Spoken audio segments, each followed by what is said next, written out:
Ele foi avisado e mesmo assim acelerou. Imagine comandar o maior navio do mundo. Sua última viagem antes de se aposentar. Décadas de experiência, reputação impecável. Você recebe 6 avisos sobre gelo à frente. 6. Mas você não reduz a velocidade. Mantenha o navio quase na velocidade máxima, porque atrasar seria embaraçoso, porque o navio é inafundável, porque você sempre fez assim. E então, às 11h40 da noite, você vê gelo e percebe. Não há tempo de parar. Isso aconteceu na noite de 14 de abril de 1912. E quando investigadores analisaram as decisões tomadas, descobriram algo perturbador. O desastre não foi apenas azar. Foi série de escolhas conscientes baseadas em orgulho, pressão comercial e confiança excessiva. E a pergunta que ninguém conseguia responder completamente era: por que um capitão experiente ignorou avisos claros e manteve velocidade perigosa? Se você gosta de histórias marítimas que parecem reais demais para serem ficção, deixe seu like e se inscreva no canal O Marinheiro Insone, porque o que vou mostrar agora não é sobre o iceberg. É sobre decisões humanas que tornaram a colisão inevitável. Existem transcrições de mensagens de rádio, testemunhos de oficiais sobreviventes, relatórios das investigações americana e britânica. E o mais perturbador não é que o capitão errou. É que ele tomou decisões que eram consideradas normais na época. O nome do capitão era Edward John Smith. Ele tinha 62 anos em 1912. Era britânico. Nascido em Henley, Staffordshire, Inglaterra. E era um dos capitães mais experientes e respeitados da White Star Line, a companhia que possuía o Titanic. Smith começou a carreira marítima jovem, aos 13 anos, como aprendiz em navio mercante. Trabalhou seu caminho para cima, obteve certificações, passou por diferentes navios, diferentes posições, até alcançar posto de capitão. Em 1912, ele tinha quase 40 anos de experiência. Havia comandado muitos navios da White Star Line, Olympic, navio irmão do Titanic, Baltic, Majestic, outros, todos navios grandes, prestigiosos. Ele era conhecido como Capitão dos Milionários, porque frequentemente comandava navios que transportavam passageiros ricos e famosos. Eles confiavam nele, solicitavam especificamente viajar em navios que ele comandava. Sua reputação era impecável. Nenhum acidente sério, nenhuma morte de passageiro, navegação segura, confiável.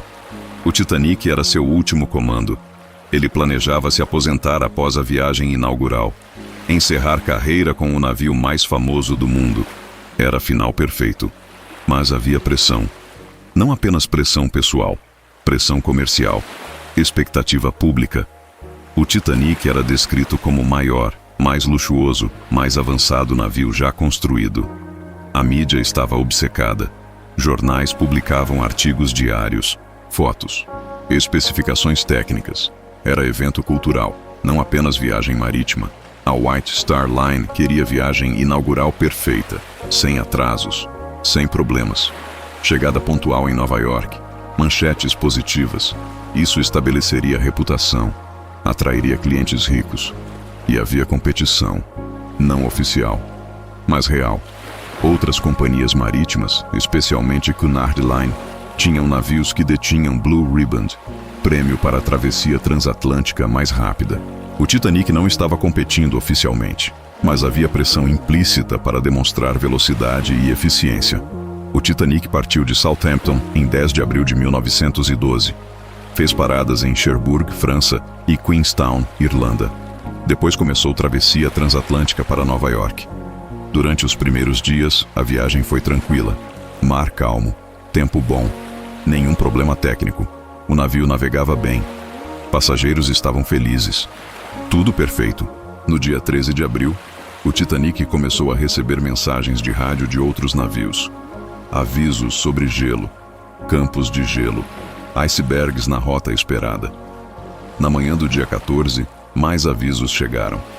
Navio Caronia reportou gelo. Navio Baltic reportou grandes quantidades de gelo à frente. Navio América reportou icebergs.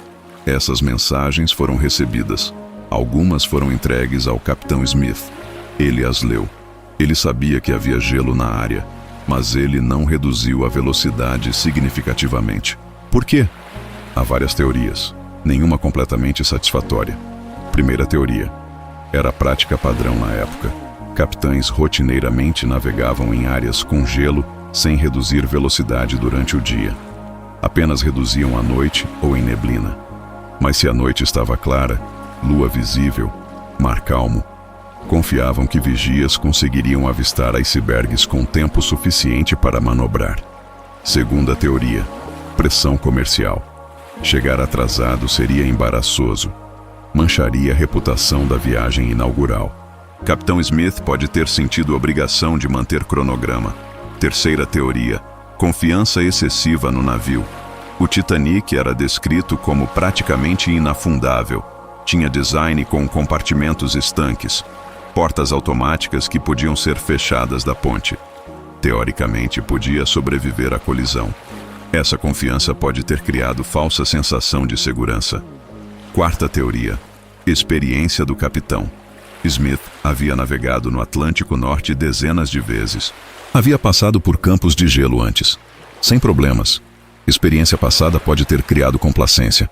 Provavelmente foi combinação de todos esses fatores. Durante o dia 14, o Titanic continuou navegando a aproximadamente 22 nós. Isso era quase velocidade máxima. Apenas ligeiramente abaixo do máximo que o navio podia alcançar.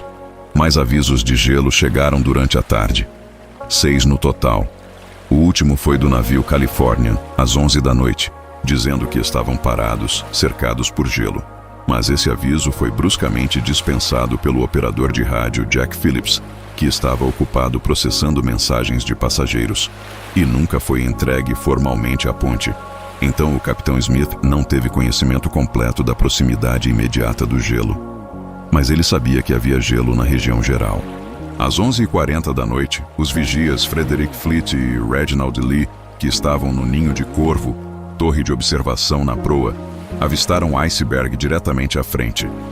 Fleet tocou o sino 3 vezes, sinal de objeto à frente, e telefonou para a ponte. "Iceberg bem à frente!" O 6º oficial James Moody recebeu a chamada. Alertou o 1º oficial William Murdoch, que estava de serviço na ponte. Murdoch reagiu imediatamente. Ordenou hard a starboard. Virar o leme totalmente para bombordo, pela nomenclatura da época. Ordenou motores em reverso total. Tentou evitar colisão. Mas o Titanic estava viajando muito rápido, e era muito grande, e muito pesado. A inércia era enorme. O navio começou a virar.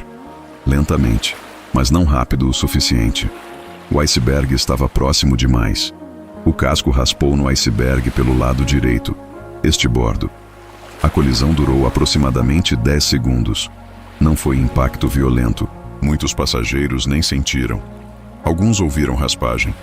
Outros viram blocos de gelo caindo no convés. Mas nada dramático. Mas o dano foi catastrófico. O iceberg rasgou o casco ao longo de aproximadamente 90 metros. 6 compartimentos foram comprometidos. Água começou a entrar. O Titanic foi projetado para flutuar com até 4 compartimentos inundados. Mas não 6. Com 6 compartimentos inundando, o navio afundaria. Era questão de matemática, irreversível. O capitão Smith foi imediatamente informado. Ele desceu para inspecionar o dano. Consultou com Thomas Andrews, o projetista do navio que estava a bordo. Andrews fez cálculos, examinou a inundação e deu a Smith a notícia. O navio afundaria em aproximadamente 1 a 2 horas. Smith ficou em choque, mas aceitou e começou a tomar decisões. Ordenou que botes salva-vidas fossem preparados, que pedidos de socorro fossem enviados, que passageiros fossem acordados, mas já era tarde. Não havia botes suficientes e não havia tempo suficiente. Durante as investigações oficiais após o desastre, a decisão de manter alta velocidade foi examinada extensivamente. A investigação americana, liderada pelo senador William Alden Smith, perguntou repetidamente por que a velocidade não foi reduzida após os avisos de gelo. Oficiais sobreviventes testemunharam que era prática comum. que capitães rotineiramente navegavam em áreas com gelo sem reduzir velocidade se as condições de visibilidade fossem boas. O segundo oficial, Charles Lightoller, testemunhou que ele pessoalmente havia navegado através de campos de gelo, antes em velocidade total, que era considerado seguro desde que vigias estivessem alertas.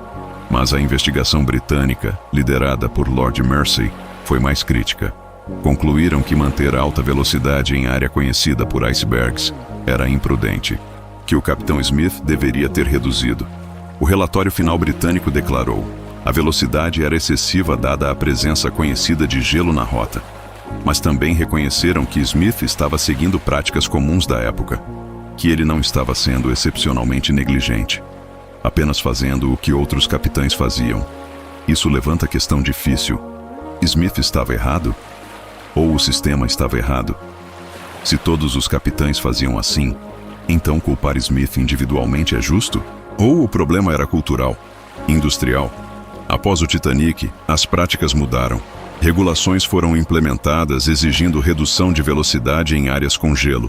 Patrulhas de gelo foram estabelecidas. Rotas foram ajustadas sazonalmente para evitar campos de gelo. Mas essas mudanças vieram tarde demais para as 1.500 pessoas que morreram. O capitão Edward Smith morreu com o navio. Ele foi visto pela última vez na ponte. Testemunhas disseram que ele estava calmo, aceitando o destino. Não tentou entrar em bote salva-vidas. Seu corpo nunca foi recuperado. Ele tinha 62 anos. Sua reputação foi manchada para sempre. O capitão experiente que afundou o navio inafundável. O homem que acelerou rumo ao iceberg. Mas é justo? Ele tomou decisões baseadas em décadas de experiência, baseadas em práticas aceitas, baseadas em pressões reais. Ele errou? Sim, claramente. Mas foi erro individual ou falha sistêmica? A história tende a culpar Smith, mas a verdade é mais complexa. Ele era produto de seu tempo, de sua indústria, de expectativas impostas. E talvez a lição real não seja que Smith era arrogante, mas que confiança baseada em experiência passada pode ser perigosa quando condições mudam. Que pressão comercial pode distorcer julgamento? Que tecnologia avançada cria falsa sensação de segurança? Você acha que o capitão Smith foi negligente ou simplesmente seguiu práticas que eram consideradas normais na época? Comente o que você pensa. Se você o culpa pessoalmente, ou se você acha que ele foi bode expiatório para falhas sistêmicas maiores. Se você teria tomado decisões diferentes ou se você pode entender por que ele fez o que fez. E diga de onde você está assistindo. O mar guarda histórias diferentes em cada lugar. E às vezes, as histórias mais trágicas não são sobre vilões malignos. São sobre pessoas competentes tomando decisões que pareciam razoáveis no momento, mas que tiveram consequências catastróficas. Se inscreva no canal O Marinheiro Insone para mais histórias marítimas sobre decisões que mudaram história. Porque o oceano não perdoa, nem erros pequenos, nem erros baseados em boas intenções. Apenas cobra consequências. Sempre. O capitão Smith manteve alta velocidade apesar de avisos. Isso é fato documentado. O Titanic colidiu com iceberg e afundou. Isso é fato. 1.500 pessoas morreram. Isso também é fato. Mas se Smith era vilão arrogante ou vítima de sistema falho, cada pessoa decide por si mesma. O que é certo é que ele pagou com a vida. E sua decisão de não reduzir velocidade permanece como uma das questões mais debatidas da história marítima. Não porque a resposta seja simples, mas porque a resposta é desconfortavelmente complexa.